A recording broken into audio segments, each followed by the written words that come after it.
Hi everyone, this is Veronica. आज फिर से हम एनालिसिस करेंगे डाउन टू अर्थ मैगज़ीन का 1 to 15 नवंबर 2021। इसका पार्ट 1 पहले भी पब्लिश हो चुका है, वो आप देख सकते हैं। ये इसका पार्ट 2 है 1 to 15 की जो नवंबर की मैगज़ीन है। आपकी कोई भी क्वेरी हो आप मुझसे कनेक्ट कर सकते हैं सोशल मीडिया पे, because I feel together we can make a huge difference, चाहे फेसबुक पे, इंस्टाग्राम पे या टेलीग्राम पे। PDF आपको सिर्फ और सिर्फ मेरे टेलीग्राम चैनल पे ही मिलेगा। और बाकी स्टडी IQ पे कोई कोर्स लेना चाहते हैं तो आप मेरा डिस्काउंट कोड यूज़ कर सकते हैं VERO33। इस पर 33% आपको डिस्काउंट मिलेगा और बहुत सारे ओकेजन्स पे 33% डिस्काउंट के साथ डबल वैलिडिटी भी रहती है। तो अगर आप यूज़ करेंगे तो आपको दोनों चीज़ें मिलेंगी। Now coming to this topic is agenda for COP26। तो यहाँ पे ये आर्टिकल, क्योंकि नवंबर की मैगजीन पे जो मेन आर्टिकल्स थे वो मैंने फर्स्ट पार्ट में कवर कर लिए थे, ये बहुत डिटेल में था, इसलिए मैं इसको पार्ट सेकंड में पूरे कम्प्लीटली हम डिस्कस करेंगे कि एजेंडा COP26 का क्या था। क्योंकि अब ये नवंबर का है तो आपको पता होना चाहिए, उन्हीं दिनों में कॉन्फ्रेंस ऑफ पार्टीज़ हुई थी UN framework convention on climate change को लेकर। उस टाइम हो रही थी ग्लोबल वार्मिंग पे बहुत बात हो रही थी कि उसके क्या इम्पैक्ट्स हैं, पुअर पे क्या है, रिच पे क्या है। और साइंटिस्ट कोई भी वर्ड्स मिक्स किए बिना ये डायरेक्टली बोल रहे थे कि ये सब एक्सट्रीम वेदर इवेंट्स जो हैं ये किस वजह से हो रहे हैं। जो green house gases emissions past में हमने बहुत सारी कर रखी हैं, क्योंकि जहाँ तक टेम्परेचर को कंट्रोल करने की बात है कि राइज मैक्सिमम 1.5 डिग्री सेल्सियस ही हो, अगर हम प्री इंडस्ट्रियल लेवल से ऊपर जाने की बात कर रहे हैं, तो उसको लेकर बहुत बातचीत इस कॉन्फ्रेंस में हुई। तो इसी कॉन्फ्रेंस को हम डिटेल में देखेंगे कि वहाँ पे क्या क्या डिसाइड हुआ। तो इस COP26 conference of parties 26 down to earth और centre for science and environment ने एक list of agenda items prepare किए हैं, जिनको हम डिस्कस करेंगे कि क्या एजेंडा आइटम्स हैं जिनको इन्होंने COP26 में डिस्कस करना है ताकि दुनिया क्लाइमेट क्राइसिस से बच सके। और ये समिट जो है वो कहाँ हुआ था? ग्लासगो में हुआ था। ग्लासगो कहाँ है? ये स्कॉटलैंड में है, राइट। तो इसके बारे में हम डिस्कस करते हैं। तो एजेंडाज इनके सारे हम डिस्कस करेंगे आज के लेक्चर में। एजेंडा 1 क्या था?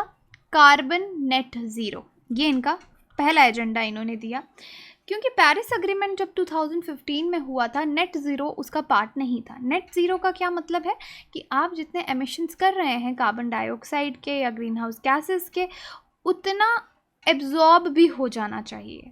तो उसको नेट ज़ीरो, ऐसा नहीं है कि बिल्कुल आप एमिशन करना बंद कर दीजिए, बट द थिंग इज़ कि जितना आप एमिशंस आपकी कंट्री से या ग्लोबली हो रही हैं उतनी एब्जॉर्ब भी हो जानी चाहिए। उसको कार्बन नेट ज़ीरो कहा गया, कार्बन डाइऑक्साइड के लिए मेनली। और ये कॉन्सेप्ट IPCC 2080 स्पेशल रिपोर्ट में आया, global warming of 1.5 degree Celsius, जहाँ पे बोला कि ग्लोबल एमिशंस को 45% 2010 के लेवल से नीचे लाना है 2030 तक, ताकि हम टेम्परेचर्स को प्री इंडस्ट्रियल लेवल से इतना ही 1.5 डिग्री सेल्सियस तक ही ऊपर जाए, बहुत ज़्यादा ऊपर ना जाए। उसके बाद नेट ज़ीरो पे बात हुई कि 2050 तक हम क्या करना चाहेंगे 2 डिग्री सेल्सियस के अंदर रहने के लिए, 2070 और 85 तक। तो ये बड़ी टाइमलाइंस आप यहाँ पे देख सकते हैं कि क्या क्या टाइमलाइंस इन्होंने ली हैं और उसके लिए एक रोड मैप तैयार किया है। अब this means carbon dioxide emissions जो हैं उनको हमको एब्जॉर्ब भी करवाना है या रिमूव करवाना है एटमॉस्फेयर से किसी भी तरीके से। और अगर हम चाहते हैं एमिशंस नेट रहें तो देश के पास जो भी ग्लोबली जो कंट्रीज़ इसमें इन्वॉल्व हैं इस कॉन्फ्रेंस में, या तो हम ट्रीज़ प्लांट कर सकते हैं या जो हमारे इकोसिस्टम्स हैं हम उनको रिस्टोर कर सकते हैं, ताकि कार्बन डाइऑक्साइड की सिक्वेस्ट्रेशन हो, एब्जॉर्ब हो, और ये प्रोग्राम कार्बन ऑफसेट प्रोग्राम जो है वो चला सकते हैं, ताकि जो पेड़ हैं उनको प्लांट किया जाए घरों में, हैबिटेट्स में, गरीब देशों में। और यहाँ पे गरीब देशों में प्लांट करने की ज़्यादा बात क्यों की जा रही है कि रिच पेइंग कंट्रीज़ जो हैं वो पे करेंगी, जहाँ पे भी नॉर्मल डेवलपिंग कंट्रीज़ में आप फॉरेस्ट्स लगाएंगे, ट्रीज़ प्लांट करेंगे। एक तरीका ये है planting trees in the developing and poor countries, और फंडिंग जो होगी वो आपकी रिच पेइंग कंट्रीज़ करेंगे। दूसरा पार्ट इसका ये है कि अगर आप नेचुरल तरीके से नहीं कर रहे तो कोई आर्टिफिशियल तरीका आपके पास होना चाहिए जिससे परमानेंटली कार्बन रिमूव हो, और इस तरह की टेक्नोलॉजी आप लेके आइए। अब 192 कंट्रीज़ जिन्होंने UN framework convention on climate change sign किया है, 65 ने अपने नेशनल नेट टारगेट्स जो हैं उनके वो अनाउंस किए हैं कि हमारे ये टारगेट है, ये टाइमलाइन है, नेट ज़ीरो टारगेट, इस तरीके से हम आगे बढ़ेंगे। लेकिन अब ये वहाँ तक कैसे पहुँच पाएंगे? बहुत सारी कंट्रीज़ के पास क्लियर प्लान्स नहीं हैं, क्योंकि देखिए COP26 को जब आया था, करंट अफेयर में भी हमने बहुत बार डिस्कस किया, कहीं ना कहीं इसमें भी काफ़ी लूप होल्स हैं, but we are discussing the agendas, तो हम देखेंगे क्या क्या एजेंडाज वहाँ पे डिस्कस हुए। लेकिन डेफिनेटली यहाँ पे नेट टारगेट गोल तो कंट्रीज़ ने दे दिए, लेकिन उनके क्लियर प्लान्स नहीं है कि भाई इसको अचीव कैसे करना है। नेट ज़ीरो टारगेट तो दे दिया कि हम करेंगे, 2050 तक करेंगे, चाइना 2060 तक करेगा, बट हाउ, प्लान क्या है आपका? लैंड और ओशंस हमको दोनों पता है कि कार्बन को एब्जॉर्ब करता है, की रोल निभाता है, लेकिन मेजर जो कंपोनेंट है लैंड बेस्ड सिंक्स क्या, कार्बन सिंक क्या होता है? जो एरिया कार्बन को एब्जॉर्ब करेंगे, जैसे फॉरेस्ट हो गया, सॉइल हो गया, ओशंस हो गया, ये सारी कार्बन जितनी हम एमिट करते हैं सबकी सब एब्जॉर्ब नहीं कर पाता। अब आईपीसीसी के एस्टिमेट से ये तरीके हम कैसे एड कर सकते हैं नेचुरल तरीकों को, एफॉरेस्ट्रेशन से, डिफॉरेस्ट्रेशन कम करके, क्योंकि पेड़ हम बहुत काटते जा रहे हैं। तो हम चाहते हैं कि carbon dioxide 0.4 to 5.8 gigaton एक साल में एब्जॉर्ब हो, सिक्वेस्टर हम कर पाएँ। और उसके बाद सस्टेनेबल लैंड मैनेजमेंट पॉलिसीज़ ला के सॉइल कितना सिक्वेस्टर कर सकता है, 0.4 to 8.6 gigaton carbon dioxide a year. तो ये एस्टिमेट्स यहाँ पे लगाए गए हैं कि हम यहाँ पे कैसे पहुँचेंगे। एग्रो इकोलॉजी लेके आओ, फॉरेस्ट को इंटैक्ट रखो, उनको और डिस्ट्रॉय मत करो, फॉरेस्ट का use, responsible use, agro ecology communities के साथ पार्टनरशिप में इंक्रीज़ करो। उसके बाद carbon capture and storage, direct air capture storage, ये टेक्नोलॉजीज़ हैं। कार्बन जैसे मैंने आपको कहा, या तो हम नेचुरल तरीके से कर सकते हैं या तो कोई टेक्नोलॉजी ला के कर सकते हैं। तो टेक्नोलॉजीज़ में इन्होंने नाम किसका लिया है? Carbon capture and storage. ये देखिए, ये चीज़ इसको बहुत इंपॉर्टेंट बनाती है एग्जाम के लिए। Direct air capture and storage, bio energy with carbon capture and storage. अब CCS पहले देखते हैं। ये वेस्ट कार्बन डाइऑक्साइड को लार्ज सोर्सेज से, यानी फैक्ट्रीज से, फॉसिल फ्यूल पावर प्लांट से कैप्चर करती है और अंडरग्राउंड स्टोर करती है, जो CCS टेक्नोलॉजी है। IPCC रिपोर्ट देखती है कि इसका लिमिटेड रोल है, क्योंकि यहाँ पे electricity production needs to be largely shifted to renewable sources. अगर ऐसा होगा तो आपको अपने इलेक्ट्रिसिटी का प्रोडक्शन बहुत ज़्यादा रिन्यूएबल सोर्सेज पे 2050 तक डालना पड़ेगा। अब ये 1970s से एग्जिस्ट करती है, लेकिन हम इसको इतना भी ज़्यादा स्केल अप अभी तक नहीं कर पाए कि हम IPCC के गोल्स को मीटअप कर सकें। दूसरी टेक्नोलॉजी आ गई direct air capture and storage. जैसे नाम ही सजेस्ट करता है कि डायरेक्टली एयर से आपका कार्बन डाइऑक्साइड ये कैप्चर कर रही है, सक कर रही है, और कार्बन रिमूव हो रहा है क्लाइमेट सिग्निफिकेंट स्केल्स पे भी। DACS इकलौती ऐसी टेक्नोलॉजी है जो स्केल्ड अप है IPCC के तरीके से, अगर आप इसको मान पाएंगे। लेकिन प्रॉब्लम क्या है इसके साथ? इसको चलाने के लिए आपको बहुत ज़्यादा इलेक्ट्रिसिटी की ज़रूरत है, जो इसको बहुत ज़्यादा एक्सपेंसिव टेक्नोलॉजी बनाती है। $94 to $232 US डॉलर पर टन ऑफ कार्बन डाइऑक्साइड, इतना पैसा इसमें लगता है। तीसरा टेक्नोलॉजी है bio energy carbon capture and storage, BECCS। ये कार्बन डाइऑक्साइड को कैप्चर करती है कहाँ से? बायोमास बेस्ड पावर प्लांट से, और इसका काफ़ी रोल IPCC रिपोर्ट में बता रखा है कि ये 8 gigaton carbon dioxide each year by 2050 sequester up कर सकती है। और इसको भी इकोनॉमिक वायबिलिटी इस टेक्नोलॉजी की देखेंगे तो थोड़ी अनसर्टेन है। कॉस्ट इसकी बताई जा रही है $15 to $400 पर टन कार्बन डाइऑक्साइड। तो आप देख सकते हैं कि ये तीनों टेक्नोलॉजीज़ क्या क्या हैं। तो ये पहला एजेंडा था हमारा नेट ज़ीरो का। एजेंडा 2 है कोल पे बात हो रही है कि फॉसिल फ्यूल्स में कोल का हाईएस्ट कंट्रीब्यूशन है कार्बन डाइऑक्साइड एमिशंस में। तो ये हमने पहले भी डिस्कस किया था कि हमको कोल पे डिपेंडेंस जो है उसको धीरे धीरे रिड्यूस करना है, क्योंकि लास्ट कुछ समय में हमने देखा कि कोल पावर प्लांट्स ये सब इंक्रीज़ होता जा रहा है, इस पर डिपेंडेंस, इसका डिमांड इंक्रीज़ होता जा रहा है। कोविड के टाइम पे भी ये चीज़ हमने देखी।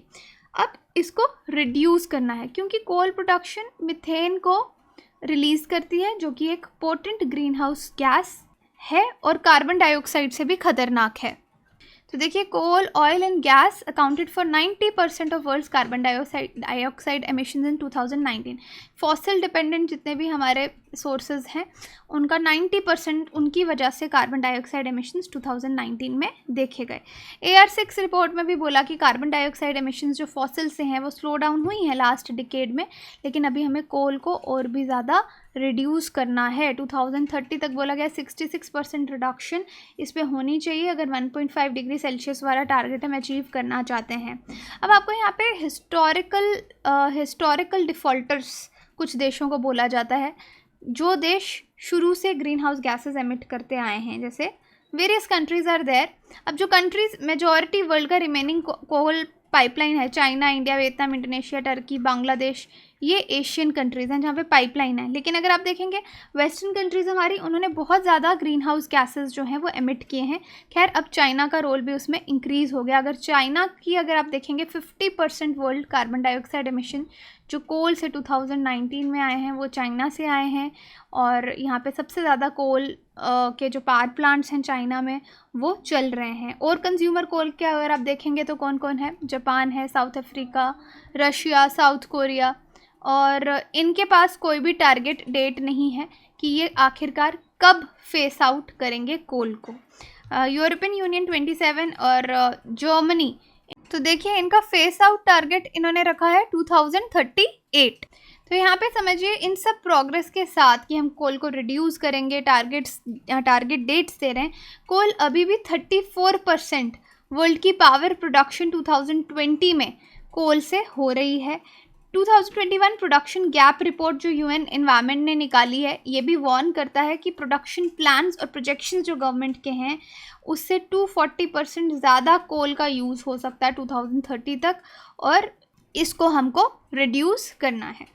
एजेंडा 3 चाइना पे है इनका पूरा, क्योंकि चाइना रिसेंटली बहुत ज़्यादा एमिशंस चाइना से हो रही हैं। देखिए 2000 तक जैसे मैंने हिस्टोरिकल डिफ़ॉल्टर कंट्रीज़ का नाम आपको बताया, US, EU, UK, EU is your European union, Russia, Australia, Canada, Japan, ये देश हैं जो 2000 तक सबसे ज़्यादा ग्लोबल एमिशंस में इन्होंने डोमिनेशन अपना रखा, सबसे ज़्यादा एमिट करते थे। लेकिन अब धीरे धीरे ये चेंज हो रहा है क्योंकि चाइना भी इसमें ऐड हो गया है, और चाइना सबसे ज़्यादा एमिशंस कार्बन डाइऑक्साइड की कर रहा है। उसने US को भी क्रॉस कर दिया है और वर्ल्ड लार्जेस्ट एमिटर अभी बन के बैठा है। पर कैपिटा एमिशंस आप देखेंगे चाइना 10.5 टन्स 2019 में एमिट किया, 5 गुना ज़्यादा था इंडिया से। इंडिया का 1.9 turns per capita carbon dioxide emission 2019 में रहा है, और इसलिए भी क्योंकि चाइना वर्ल्ड का मैन्युफैक्चरिंग हब है इस टाइम पे, इंडस्ट्रियल, कंज्यूमर गुड्स सबके लिए, बाकी देशों के लिए। तो कार्बन एमिशंस जो हैं सबसे ज़्यादा चाइना से, और ये उसका शेयर बहुत इंक्रीज़ हो गया है। तो यहाँ पे इसको भी कम करने की ज़रूरत है। कहीं ना कहीं चाइना के जो गोल्स हैं वो बहुत हॉलो हैं, उसके प्रोमिसेस, उस पर वो कैसे एक्ट करेगा कुछ समझ में नहीं आ रहा, कोई क्लियर पाथ नहीं है। सितंबर 2020 में जो प्रेसिडेंट है उनके शी जिनपिंग, उन्होंने अनाउंस किया कि चाइना का एम है कार्बन डाइऑक्साइड एमिशंस को वो 2030 तक पीक कर लेगा, जितनी भी मैक्सिमम एमिशंस करनी है, लेकिन कार्बन न्यूट्रलिटी वो 2060 तक अचीव कर लेगा। अब मोर देन 70% कोल प्लांट्स जो बिल्ड कर रहा है चाइना, और मेनली अपना जो उसका एक ये बेल्ट एंड रोड इनिशिएटिव है इसके थ्रू, और कार्बन जो एमिशंस हैं इस तरीके से तो इंक्रीज़ ही होंगी, क्योंकि एनर्जी स्टार्व्ड रीजन्स में आप ये सब बिल्ड कर रहे हैं। चाइना के जो खुद के अपनी कंट्री में डोमेस्टिक कोल कंजम्पशन है वो भी बहुत ज़्यादा है।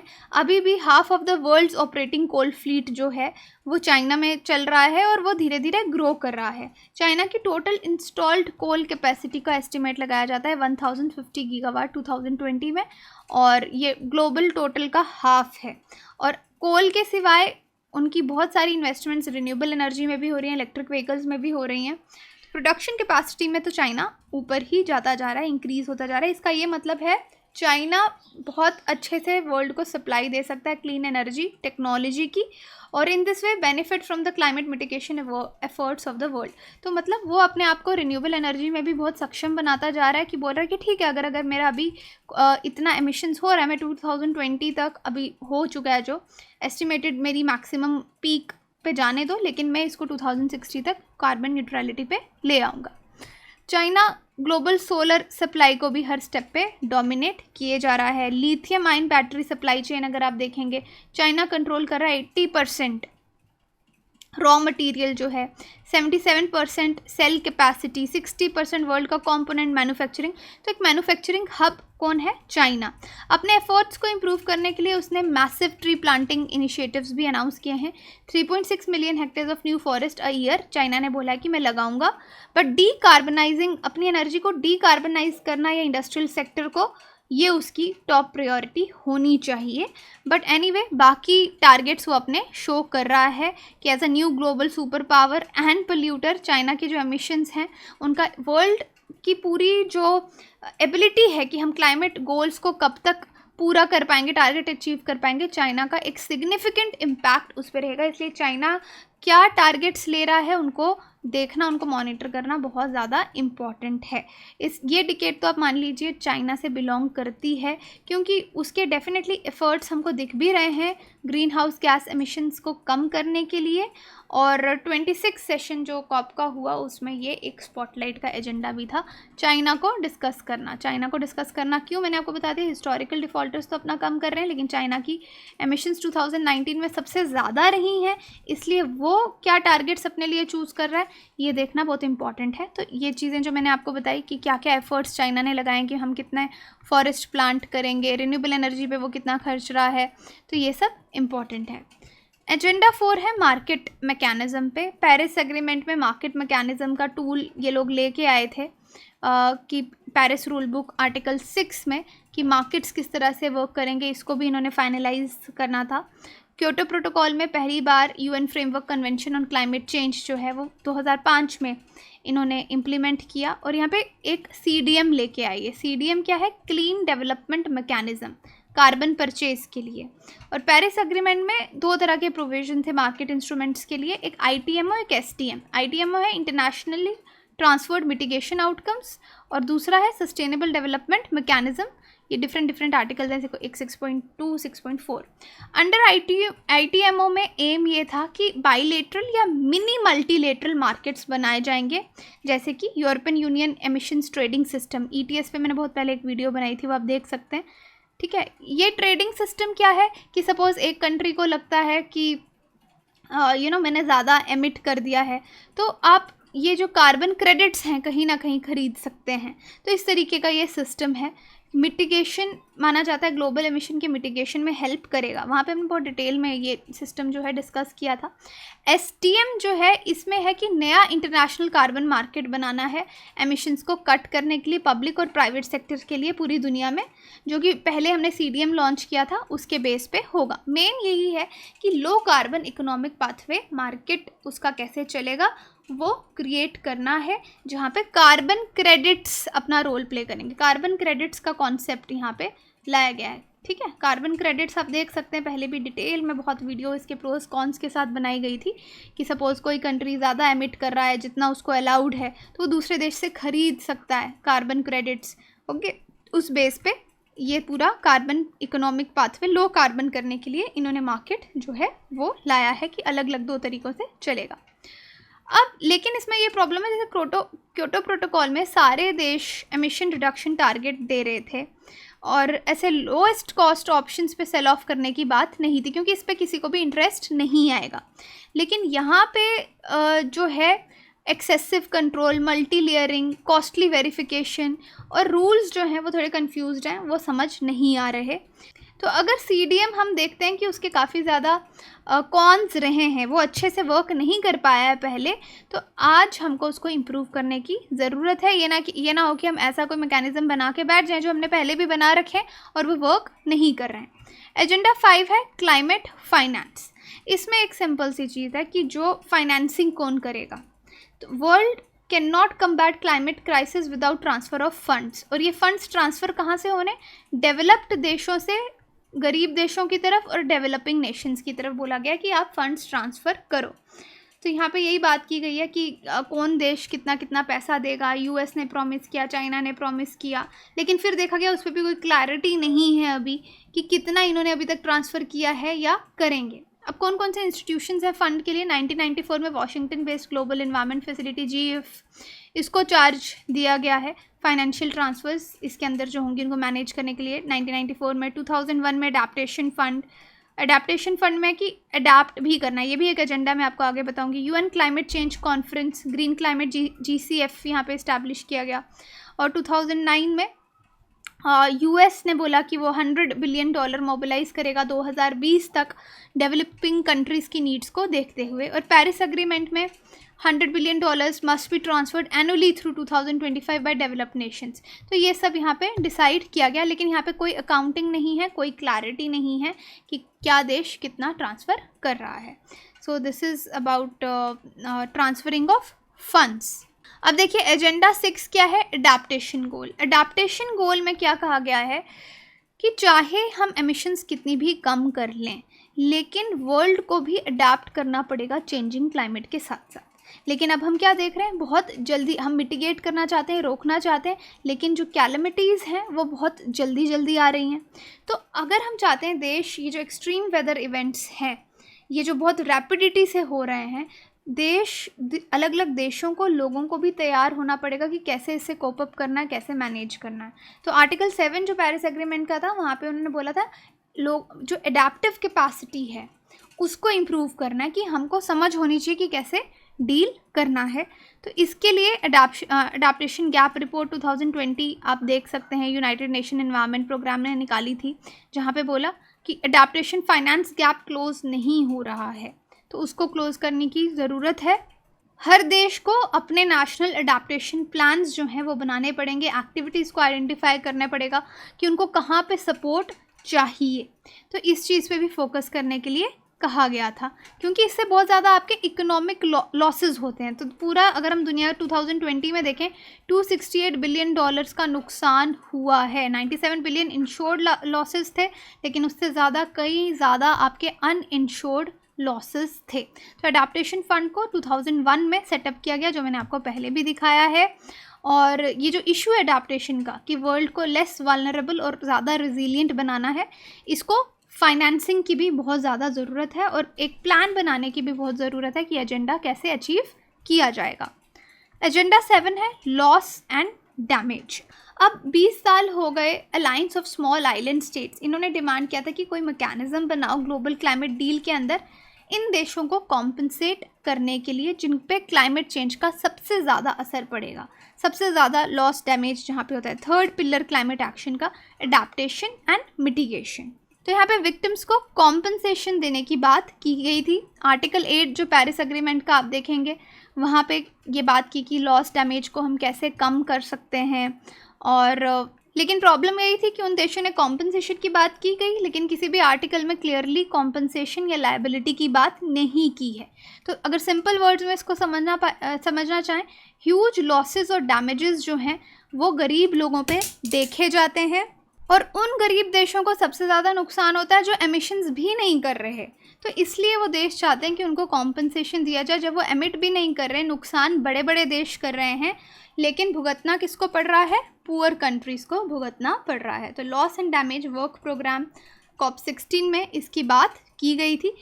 तो ये सब एजेंडाज इस बार COP26 के लिए इन्होंने रखे थे कि लॉस डैमेज को भी अब प्रायोरिटी पे रखा जाएगा।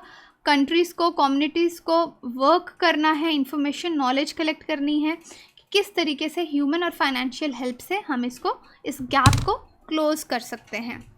एजेंडा 8 था nature based solution. Nature based solution तो मैं आपको बार बार बता रही हूँ कि इन्होंने बोला कि जितना हम प्लांट्स जो हैं वो प्लांट कर पाएँ, फॉरेस्ट को कंजर्व कर पाएँ, पोल्यूशन ना करें। तो ये आपके नेचर बेस्ड सोल्यूशंस पे भी ज़्यादा यहाँ पे जोर दिया गया है कि नेचर जो ऑलरेडी है उसको भी अगर हम कंजर्व करेंगे तो भी शायद हम नेट ज़ीरो अचीव कर सकते हैं।